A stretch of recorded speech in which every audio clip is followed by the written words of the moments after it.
Hello everyone, this is doctor Vineet Kumar Rai. आपका स्वागत है मेरे यूट्यूब चैनल एसआर कैप्सूल पे। अभी तक मैंने अपने प्रीवियस लेक्चर में वंडरवल फोर्सेस के बारे में बात की और उसके different types, whether it is Keesom forces, Debye forces और लैंडन फोर्सेस। और ये सारे इंटरमोलिकुलर फोर्सेस या इंटरेक्शंस हैं, ठीक है।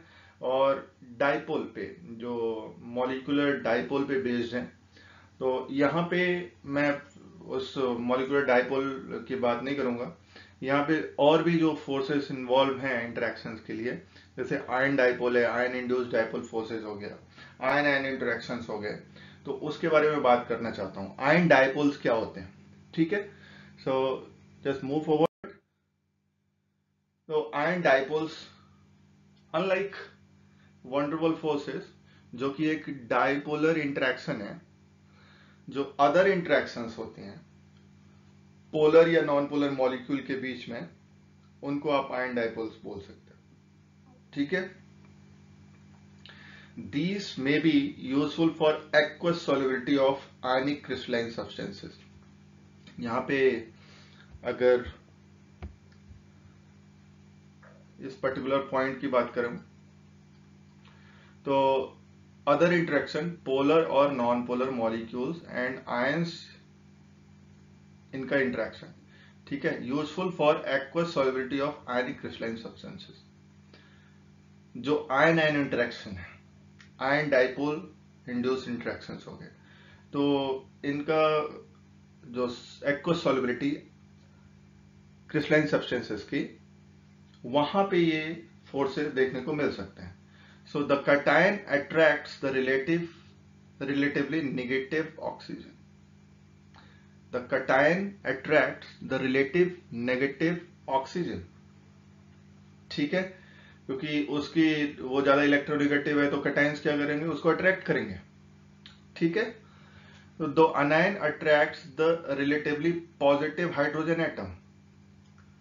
Obviously, ऑक्सीजन इलेक्ट्रोनेगेटिव है तो उसको कैटायन अट्रैक्ट करेगा, और ऑक्सीजन पॉजिटिव है तो उसको अनायन अट्रैक्ट करेगा, ठीक है। तो इस तरीके के इंटरेक्शन को आयनिक इंटरेक्शंस बोलते हैं, ion ion interactions.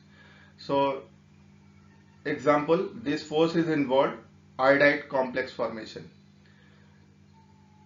Ion dipoles are seen in iodide complex formation. For example, here you can see the iodide. Iodide in the presence of potassium iodide, that is K plus and iodide negative. अब ये जब इस तरीके का reaction होगा तो finally K plus और I3 minus, ये हमें प्रोडक्ट मिलता है, जो कि आयन डाइपोल का एग्जाम्पल है। यहां पे ये डाइपोलर नहीं था, ये तो न्यूट्रल था, लेकिन जैसे ही ये पोटेशियम आयोडाइड के कांटेक्ट में आया, ये डाइपोलर हो गया, ठीक है। तो ये आयन डाइपोल। अब एरोमेटिक डाइपोल, एक कॉम्प्लेक्स इन्फ्लुएंस सॉल्युबिलिटी। ये जो कॉम्प्लेक्स है जो बना है, ये वाला कॉम्प्लेक्स, ये सॉल्युबिलिटी को इन्फ्लुएंस करेगा, सॉल्युबिलिटी इसकी बढ़ जाएगी बहुत ज्यादा, ठीक है। अब आता है angular interaction.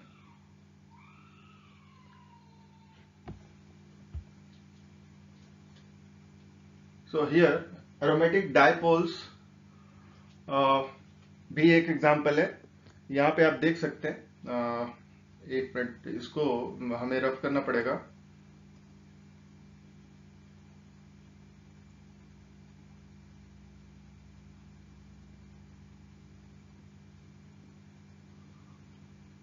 Okay, now you can see this aromatic dipole, okay. यहाँ पे ये बेंजीनिंग है और ये सारे पॉजिटिव चार्ज डेवलप्ड है, सारे हाइड्रोजन यहाँ से अगर जहां पे भी प्लेस्ड होते हैं, और सेंटर में आपको नेगेटिव चार्ज दिख रहा होगा। तो नेगेटिव चार्ज और पॉजिटिव चार्ज मिलके क्या है, ये एक आयनिक डाइपोल बना रहे हैं। अब इनका इंटरेक्शन होगा कैसे, एक पॉसिबिलिटी ये है कि एक एरोमेटिक मॉलिक्यूल इस तरीके से आएगा और दूसरा इस तरीके से आएगा, परपेंडिकुलर इस तरीके से, ठीक है। तो ये बोलते हैं most favoured interaction aromatic case में, अगर इस तरीके से होता है तो, ठीक। दूसरा एक और है इंटरैक्शन का पॉसिबिलिटी, इस तरीके से इंटरैक्शन, तो ये ज्यादा फेवर्ड नहीं है, ये प्लैनर इंटरैक्शन है और ये एंगुलर इंटरैक्शन है, ठीक है। तो angular interaction in this case is most favoured. कैसे? अभी देखो यहाँ पे जो भी पॉजिटिव है, तो पॉजिटिव ये सेंटर में आ गया, और ये जो येलो कलर से दिखा रहे हैं दैट इज नेगेटिव डाइपोल, तो नेगेटिव ये सेंटर वाला दिखाया जा रहा है। तो अगर बेंजीनिंग को ऐसे खड़ी कर दिया जाए, इस तरीके से खड़ी करनी है ना, तो ये सेंटर हो गया, ये सेंटर हो गया, ये उसके चारों तरफ जो पॉजिटिव है, यहाँ पे पॉजिटिव होगा, इधर पॉजिटिव होगा, इधर, ये सारे तरफ पॉजिटिव पॉजिटिव होंगे, ये नेगेटिव होगा, ये नेगेटिव हो गया। और दूसरा जो नीचे ऐसे पड़ा हुआ है, बीच में पॉजिटिव, इधर नेगेटिव, इधर नेगेटिव, ठीक है। तो इस तरीके का इंटरेक्शन होगा। और ये जो एंगल है, ये बताया गया है कि ये एंगल 60 डिग्री से लेके 90 डिग्री के बीच में जो इंटरेक्शन होता है that is very stable interaction, ठीक है, आयन डाइपोल इंटरेक्शन। और जो प्लैनर इंटरेक्शन है ये unstable and that is stable interaction, ठीक है। तो अब ये डाइपोल्स हैं, आयन डाइपोल्स, जो कि एक प्रैक्टिकल सिग्निफिकेंस है इनका, जब भी हम मॉलिक्यूलर इंटरेक्शंस पढ़ रहे होते हैं और स्टेट्स ऑफ मैटर पढ़ रहे होते हैं। तो planar interactions not preferred, angular interactions preferred, and these interactions stabilize state of the matter. Now move forward. Ion-ion interaction. Ion-ion interaction is ionic electrovalent bond between two counter ion. Two counter ion means sodium plus and chloride ion. Counter ion मतलब sodium के against में chloride क्या है, एक counter ion है। Sodium और magnesium, magnesium के against में काउंटर आयन क्या है, क्लोराइड, या फिर मैग्नीशियम है MgCl2, ठीक है। तो काउंटर आयन, जैसे कैटायन का काउंटर आयन एनायन, तो यहाँ पे ionic electrovalent bond between two counter ion, ये आयन आयन इंटरेक्शन का एग्जांपल है। एंड स्ट्रॉन्गेस्ट बॉन्ड एवर, इससे स्ट्रॉन्ग कोई बॉन्ड नहीं होता। ऑलरेडी मैं बता चुका हूं, ऊपर लिंक मिल जाएगा आपको, मैं ऑलरेडी फ्लोट कर रहा हूं, तो उस मेरी प्रीवियस वीडियो में जाके आप देखेंगे, तो जो मैं कंपैरिजन भी दिखाया हुआ है एक टेबल का, जिसमें आयनिक बॉन्ड्स की जो बॉन्ड एनर्जी है वो सबसे ज्यादा होती है, उसके बाद कोवेलेंट, उसके बाद सारे वॉन डेर वाल फोर्सेज है, जिसमें डिवाई फोर्सेज हो गया, केसम हो गया, या फिर लंडन फोर्सेज हो गए, ठीक है। तो it is persist for the longest duration, सबसे ज्यादा ड्यूरेशन के लिए परसिस्ट करता है। And weaker ion ion interaction में ऑल्सो एग्जिस्ट, एक वीकर आयन आयन इंटरेक्शन में और भी एग्जिस्ट कर सकता है इस स्ट्रॉन्ग आयन आयन इंटरेक्शन के अलावा, ठीक है। तो these exist in different salt, different salt में ये इंटरेक्शन देखने को मिलेगा। And ions are formed when atom valency changes, atom की वैलेंसी चेंज होती है तो आयंस फॉर्म होते हैं, और आयंस फॉर्म होंगे तो आयनिक इंटरेक्शन होगा, ठीक है। तो ये इसमें यहाँ पे वैलेंसी चेंज होने की वजह से हो रहा है, ओके। और एट न्यूट्रलिटी पे no number of proton is equal to number of electron, neutral cases. Any imbalance develop charge atom, अगर कोई इम्बैलेंस होता है प्रोटॉन और न्यूट्रॉन की रेशियो में, तो चार्ज डेवलप होता है। ठीक है, valency dictate the cationic and anionic nature. Valency ही बताएगी कि वो उसका कैटायनिक नेचर होगा कि एनायनिक नेचर होगा। भाई इलेक्ट्रॉन कहीं से निकल रहा है तो पॉजिटिव चार्ज छोड़ के जा रहे हैं, और जहां पे पहुंच रहे हैं वहां नेगेटिव चार्ज दे रहे हैं। ये तो कॉन्सेप्ट पता ही है आपको, है ना। So ion and interaction generally considered attractive. Attraction से ही होता है आयन एंड इंटरेक्शन। पॉजिटिव और नेगेटिव मिलते हैं तो आयन एंड इंटरेक्शन होगा। ठीक है, पॉजिटिव पॉजिटिव मिलके कभी भी आयनिक इंटरेक्शन को नहीं देखा गया। ठीक है, it can be repulsive also.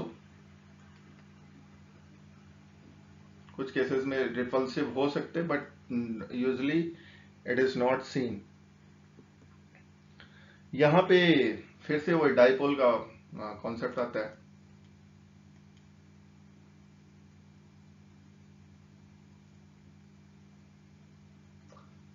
अभी देखेंगे पॉजिटिव पॉजिटिव एक साइड में, नेगेटिव नेगेटिव एक साइड में, तो यहाँ पे जो रिपल्सन होगा, और जो भी इंटरेक्शन है यहाँ पे पॉजिटिव है या नेगेटिव है, या नेगेटिव है तो यहाँ पे आपको इंटरेक्शन नहीं देखने को मिलेगा। अब इसको रिवर्स होना पड़ेगा तब जाके इंटरेक्शन देखने को मिलेगा। ठीक है, नाउ आयन एंड इंटरेक्शन में be ion and interaction may be intermolecular, intramolecular। Intermolecular के एग्जांपल है hydrochloride salt of drug, hydrochloride salt, और intramolecular a salt bridge interaction between counter ion in protein. Protein में जो दो counter ion हैं, अगर कोई प्रेजेंट है, एक ही प्रोटीन मॉलिक्यूल है लेकिन उसमें पॉजिटिव चार्ज भी कहीं डेवलप्ड है, कहीं नेगेटिव चार्ज डेवलप है, तो उसमें एक सॉल्ट ब्रिज बन जाता है। ठीक है, तो वो इंट्रामोलिकुलर हो गया, सेम मॉलिक्यूल के बीच में हो रहा है। Ion and interaction very with balancing of attractive and repulsive forces. Attractive और रिपल्सिव फोर्सेस दोनों बैलेंस में रहते हैं तो आयन एंड इंटरेक्शन सही रहता है। ठीक है, the strength of ion and interaction govern by physical properties. The strength of ion and interaction governs the physical properties. जो आयन एंड इंटरेक्शन की स्ट्रेंथ है वो गवर्न करती है फिजिकल प्रॉपर्टी। जैसे सॉल्ट फॉर्मेशन होगा कि नहीं होगा, सॉलिड क्रिस्टलाइन हैबिट बना रहेगा नहीं बना रहेगा, सॉल्युबिलिटी उसकी कितनी होगी, वो स्ट्रेंथ डिपेंड करता है, डिसोल्यूशन उसका सही होगा नहीं होगा, पीएच और पीके वैल्यू क्या है, और सोल्यूशन स्टेबिलिटी क्या है। ये सारी चीजें गवर्न होती है strength of ion ion interaction में। ओके, नाउ और जो स्ट्रेंथ है आयन आयन इंटरेक्शन की वो सबसे ज्यादा, फिर hydrogen bonding, dipole dipole interaction और लंडन डिस्पर्सन फोर्सेस। ये मैं ऑलरेडी बता चुका हूं, फिर से बता रहा हूं इसलिए क्योंकि इसकी बॉन्ड स्ट्रेंथ सबसे ज्यादा होती है, strongest bond ever. Hydrogen bond पे आते हैं। आयन आयन इंटरेक्शन तो हो गया, हाइड्रोजन बॉन्ड क्या होते हैं? ये भी एक वीक काइंड ऑफ बॉन्ड्स हैं वंडर वॉल फोर्सेस के अलावा। सो a hydrogen atom of one molecule interact with strongly electronegative atom। जैसे एक मॉलिक्यूल का हाइड्रोजन एटम दूसरे मॉलिक्यूल के इलेक्ट्रोनेगेटिव एटम से इंटरेक्ट करता है और हाइड्रोजन बॉन्ड बनाता है। हाइड्रोजन बॉन्ड वहां पे बनता है इलेक्ट्रोनेगेटिव एटम के बीच, atom of one molecule and hydrogen of another molecule. ठीक है, तो इसमें फ्लोरीन हो गया, ऑक्सीजन हो गया, नाइट्रोजन हो गया ऑफ अनदर मॉलिक्यूल। ठीक है, intramolecular hydrogen bond, intermolecular hydrogen bond, ये दोनों एग्जिस्ट करते हैं। सेम मॉलिक्यूल में भी हो सकता है, दो डिफरेंट मॉलिक्यूल से भी हो सकता है। तो आपको ये जानना जरूरी है। Small size and large electrostatic field help hydrogen move close to an electronegative atom. इसका एक छोटा सा साइज है, कहीं भी घुस जाता है, इसी वजह से ये इलेक्ट्रोनेगेटिव एटम के पास में बहुत इजीली पहुंच जाता है और बॉन्ड फॉर्मेशन कर लेता है। हाइड्रोजन बॉन्ड इसीलिए बहुत ज्यादा फेमस है। ठीक है, अब इलेक्ट्रोस्टैटिक इंटरेक्शन काफी अच्छा करेगा। उसके थ्रू ही हाइड्रोजन बॉन्डिंग होती है, and discovered by Latimer and Rhodopus in 1920 and exist in ice and liquid water.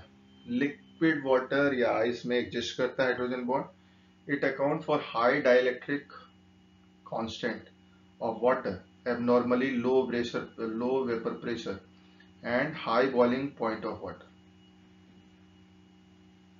ये रिस्पॉन्सिबल होता है वाटर की हाई डाइलेक्ट्रिक कांस्टेंट के लिए, लो वेपर प्रेशर के लिए एंड हाई बॉइलिंग पॉइंट के लिए. समझ में आया? तो ये रिस्पॉन्सिबल होता है वाटर के high dielectric constant, low vapour pressure and high boiling point. तो ये देखने जरूरी है, यहाँ पे हाई, लो एंड हाई, ध्यान रखना इसको. और ice is an open well ordered 3 dimensional array of regular tetrahedra with oxygen. अब आइस कैसा दिखता है, कभी देखा है आपने? वाटर मॉलिक्यूल में क्या होता है? हाइड्रोजन हाइड्रोजन, ठीक है.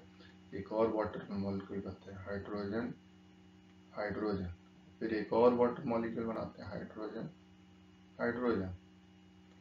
अब यहाँ पे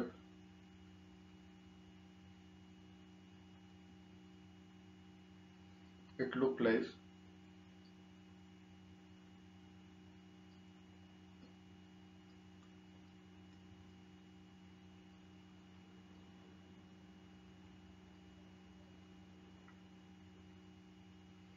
इस तरीके से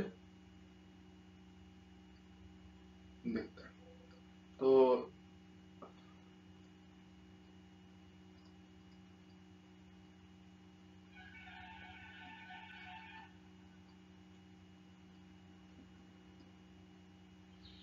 इस तरीके से बॉन्डिंग होती है और वाटर का अरेंजमेंट टेट्राहाइड्रल स्ट्रक्चर की तरह दिखता है, जिसमें बीच में ऑक्सीजन होगा और चारों तरफ हाइड्रोजन होंगे, है ना. तो oxygen in centre and hydrogen at 4 corners, tetrahedral structure होता है इस, और आइस फॉर्मेशन में. ओके. और इस एक स्पेशल अरेंजमेंट होता है ना, और जो कि लिक्विड स्टेट में देखने को मिलता है.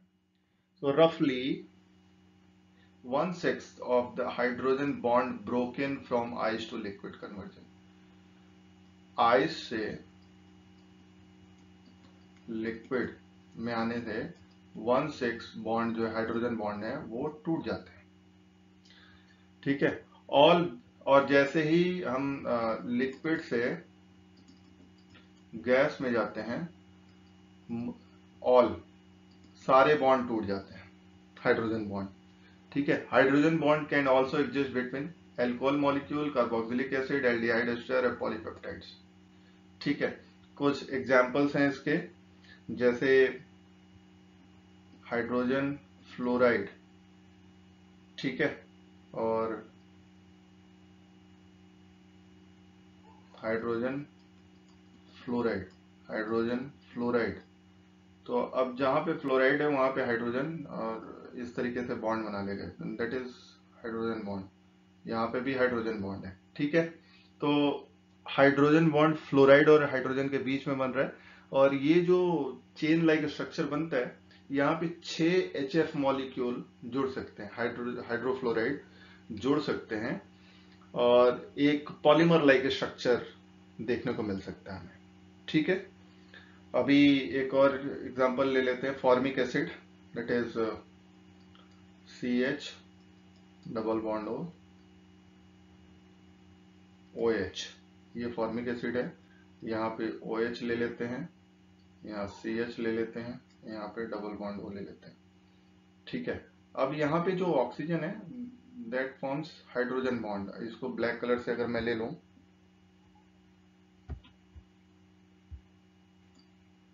हाइड्रोजन बॉन्ड को मैं ब्लैक कलर से दिखा रहा हूं, तो एक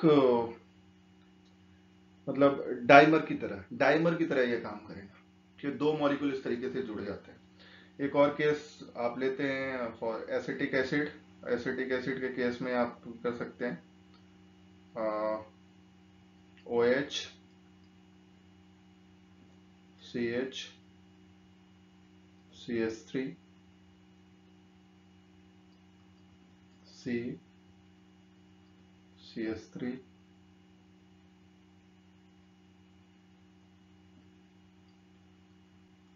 OH। ओके, तो यहाँ पे एक बॉन्ड इस तरीके से बन सकता है, दैट इज हाइड्रोजन बॉन्ड। ठीक है, तो ये भी डाइमर बना सकता है क्योंकि यहाँ पे और भी मॉलिक्यूल्स हैं। हाँ, इलेक्ट्रोनेगेटिव, ये हाइड्रोजन इस ऑक्सीजन के साथ बना सकता है, तो और ये वाला हाइड्रोजन इस ऑक्सीजन के साथ बना चुका है ऑलरेडी, तो एक डाइमर यहाँ पे भी बनता है। ओके, एक और एग्जांपल है सैलिसाइलिक एसिड। सैलिसाइलिक एसिड,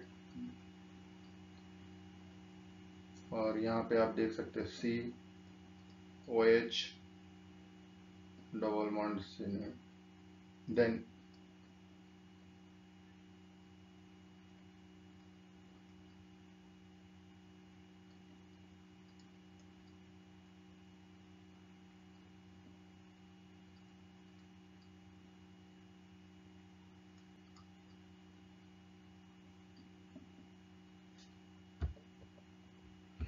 यहाँ पे जो हाइड्रोजन बॉन्ड बनेगा वो इस इनके बीच में बन रहा है, रेड कलर में आप देख सकते हैं। और यहाँ पे बनता है। अब यहाँ पे देखने वाली बात है, दो हाइड्रोजन बॉन्ड मैंने हाईलाइट किए, एक तो मॉलिक्यूल 1 और 2 के बीच में, सॉरी, जो कि ये वाला है, और एक है मॉलिक्यूल 1 के बीच में जो कि ये वाला है। तो दो तरीके के, एक सेम मॉलिक्यूल के बीच में बना है ब्रिज, और एक दो मॉलिक्यूल के बीच में एक हाइड्रोजन बॉन्ड बना है। तो इंटर मॉलिक्यूल और इंट्रा मॉलिक्यूल दोनों बॉन्ड इसमें एग्जिस्ट करते हैं। ठीक है, तो आई थिंक हाइड्रोजन बॉन्ड के एग्जांपल्स आपको समझ में आ गए होंगे। फॉर्मिक एसिड का मैं ऑलरेडी एग्जांपल ले चुका हूं। Formic acid and acetic acid hydrogen bonds are sufficiently strong. जो भी हाइड्रोजन बॉन्ड फॉर्मिक एसिड और एसिटिक एसिड में बनेंगे स्ट्रांग होंगे। These will dimers two molecule attach together. मैंने बताया था कि कैसे मॉलिक्यूल 1 और मॉलिक्यूल 2 आपस में मिलकर डाइमर बना लेते हैं हाइड्रोजन बॉन्डिंग के थ्रू में। और it can exist even in vapour state. Vapour state also, vapour में भी एग्जिस्ट कर सकते हैं। Hydrogen fluoride in the vapour state exist as a hydrogen bonded polymer. अभी मैं वही हाइड्रोजन बॉन्डेड पॉलीमर की बात कर रहा था, और 6 मॉलिक्यूल तक जोड़ सकते हैं, HF HF HF HF, इस तरीके से। तो ये क्या हो गया, एक पॉलीमर की तरह दिखता है वेपर स्टेट में। ठीक है, सो वैल्यू 6 तक हो सकती है इसकी। और V2 of high electronegativity of the fluoride atom, ये बनता इसलिए ये पॉलीमर है कि इलेक्ट्रोनेगेटिविटी फ्लोराइड एटम की बहुत ज्यादा है।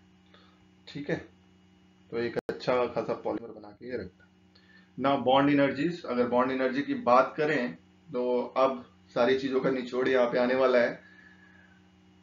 एक bond energy represent bond strength directly. अगर बॉन्ड एनर्जी की बात करें कि बॉन्ड एनर्जी इतनी है तो स्ट्रेंथ ज्यादा है, बॉन्ड एनर्जी कम है तो स्ट्रेंथ कम है, ऐसा हम कोरिलेट करते हैं। तो hydrogen bonds are relatively weak. Ion ion interaction से अगर कंपेयर करें या कोवेलेंट बॉन्ड से करें तो फिर हाइड्रोजन बॉन्ड की स्ट्रेंथ कम होगी। बॉन्ड एनर्जी बिटवीन 2 to 8, ये ऑलरेडी मैं बात कर चुका हूं मैं प्रीवियस लेक्चर्स में, वहां पे देख सकते हैं। और यहाँ पे भी देख सकते हैं कि कौन सा फेवर्ड है, कहाँ पे कितनी बॉन्ड एनर्जी होगी। तो अभी आपको यहाँ से पता चल जाएगा। Covalent bond between 50 to 100 and ionic bond 100 over 100, 100 से 200 आयनिक बॉन्ड का। Bonds between molecule form due to orientation, induction and dispersion. 3 mechanism है, ओरिएंटेशन, इंडक्शन एंड डिस्पर्शन। जैसे मैं प्रीवियस लेक्चर में बात कर रहा था, पहला होता है किसम फोर्सेस। किसम फोर्सेस ओरिएंटेशन बेस्ड है। दो डाइपोल, एक डाइपोल है तो अगर इस तरीके से डाइपोल हो गए तो ओरिएंट करके इस तरीके से एनर्जेटिकली फेवर्ड पोजीशन में आ जाएंगे और इंटरेक्शन शो करेंगे। That is orientation from this state to this state. ठीक है। इंडक्शन कि एक डाइपोल ये है, अब इसके प्रेजेंस में कोई ऐसा मॉलिक्यूल है जो कि न्यूट्रल है, डाइपोल नहीं है, तो आते ही ये क्या करना है, इसने भी एक डाइपोल बना लेना है और फिर इंटरेक्ट कर देना है। इसको बोलते हैं इंडक्शन। और डिस्पर्सन, मतलब डिस्पर्सन में क्या होगा कि एक के इन्फ्लुएंस में एक डाइपोल बना और दूसरे डाइपोल के इन्फ्लुएंस में एक डाइपोल बना और दोनों आपस में इंटरेक्ट कर रहे हैं, तो वो डिस्पर्सन इफेक्ट बोलते हैं उसको। सो ये तीनों इफेक्ट हम देखेंगे। और water highly polar dipole interaction, water में highly polar dipole interaction predominates. Dipole interaction सबसे स्ट्रांग होता है वाटर में, ठीक है, क्योंकि उसकी पोलैरिटी बहुत ज्यादा है। Solubility of drug in water influence by dipole interaction, किसी भी सॉल्युबिलिटी ड्रग की है डाइपोल इंटरेक्शन से इन्फ्लुएंस होती है। अब यहाँ पे देखेंगे energy associated with molecular and ionic interactions. Molecular interaction ionic interaction में एनर्जी कितनी एसोसिएटेड है। वाटर, अगर वाटर लेते हैं तो ओरिएंटेशन में उसकी बॉन्ड एनर्जी कम है यहाँ पे और यहाँ पे, तो सबसे ज्यादा है ओरिएंटेशन में, और टोटल बॉन्ड एनर्जी इनकी 11.3। ठीक है। HCl यहाँ पे ओरिएंटेशन से बने हुए जो बॉन्ड है 0.79 बॉन्ड एनर्जी, यहाँ पे 0.24 और यहाँ पे 4.02 और total 5.05। HCl HI 0.006 0.027 and it is 6 और टोटल 6.21। NaCl में 3 एंड टोटल 183। ठीक। अब यहां पे सोचने वाली बात क्या है, NaCl में सबसे ज्यादा डोमिनेट क्या कर रहा है, सबसे ज्यादा डोमिनेट आयन इंटरेक्शंस करते हैं, ये सॉल्ट इजिली बना लेते हैं। ठीक है। इस वजह से ये जो टोटल बॉन्ड एनर्जी आ रही है 183। ठीक है। और सबसे ज्यादा फेवर्ड है डिस्पर्सन। ठीक। नाउ आई होप कि अभी तक जो मैंने चीजें कवर की हैं आपको समझ में आई हैं।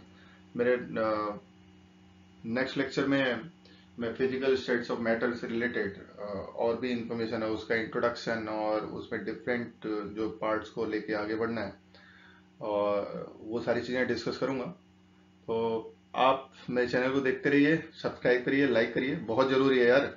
अगर आप नहीं करोगे तो कॉन्फिडेंस कैसे आएगा। और मुझे आगे बढ़ाना है, सबको सब तक पहुंचाइए वीडियोस, ताकि दूसरे भी इसकी हेल्प से चीजें सीख सकें। और अगर वो जीपैट कोई भी क्वालिफाई करता है तो बहुत खुशी होगी मेरी वीडियोस को देख के। तो keep watching us, like share and subscribe. Thank you so much.